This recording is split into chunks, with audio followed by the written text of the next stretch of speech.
I don't know how my code works.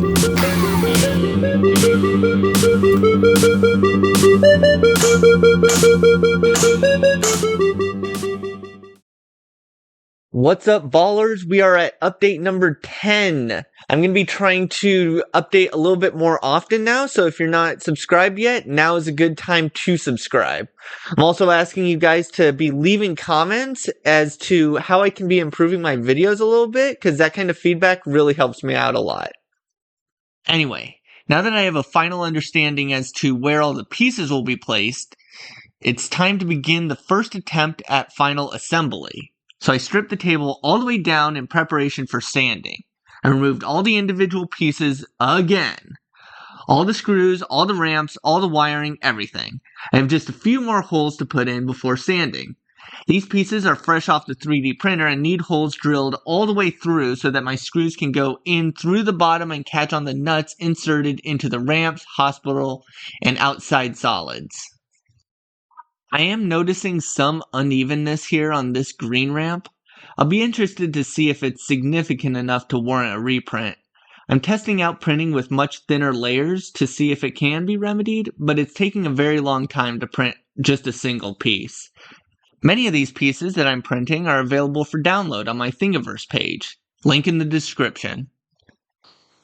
With almost all the holes I'll need drilled in, it's time to place the inserts. These are made of PETG and printed at 100% infill. Very hot and very slow. A brim is necessary as well because we really need these parts as flat as possible. Any warping at all will be seen on the surface of the table after it's inserted. The fan isn't really necessary here since I don't have any odd overhang, so I've only got it running on 20%. Because I expanded the width of the trachea ramp, I decided to add another light to the left of the other one. We'll have one light be inhale, the other light be exhale, and have that dependent on which way you go from the ramp. Either from the bottom playfield to the top, or top playfield to the bottom. I'll have to figure out if I want to do that with two separate switches, one at the top, one at the bottom, or if I can finagle a gate of some sort that tells me which way it rotates. Before I could cut the oblong holes into the table, I had to pick up my new router from my Facebook Marketplace contact. Hey, Brittany?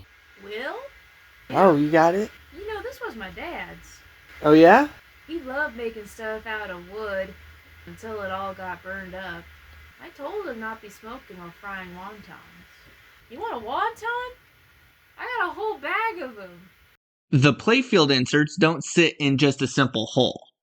I'll drill a slightly smaller hole, then the router needs to go around at a depth of 1/4 inch, precisely cutting out the circumference of the insert. The one I'm drilling today is being started with a 1-inch wide hole, then being expanded to a 1.5 inch wide hole at the shallower depth of 1/4 inch, so that the insert can sit on a brim inside the table.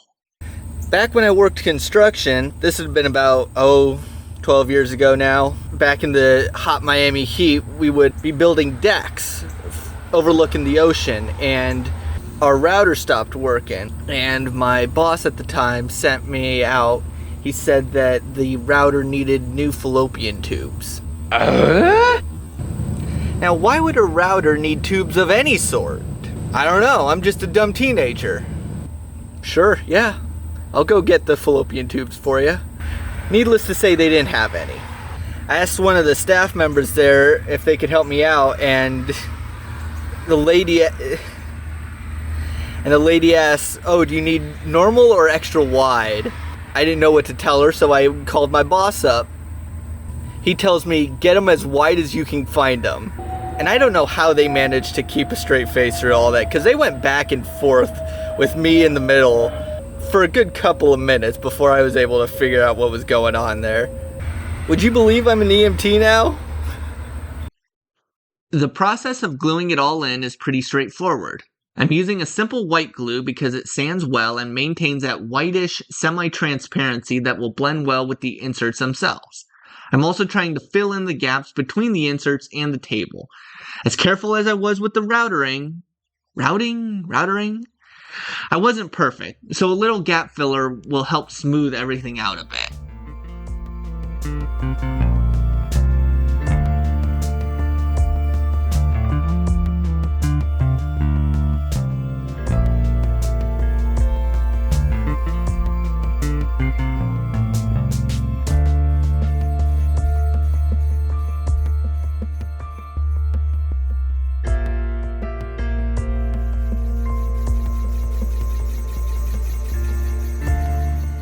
Since I'm going to be sanding, I don't need these guidelines anymore. Time to peel them off. Peel them. Alright. I thought it'd be easier to peel them off than it ended up being, but it's fine. It's all getting sanded down anyways. Happy ballin'!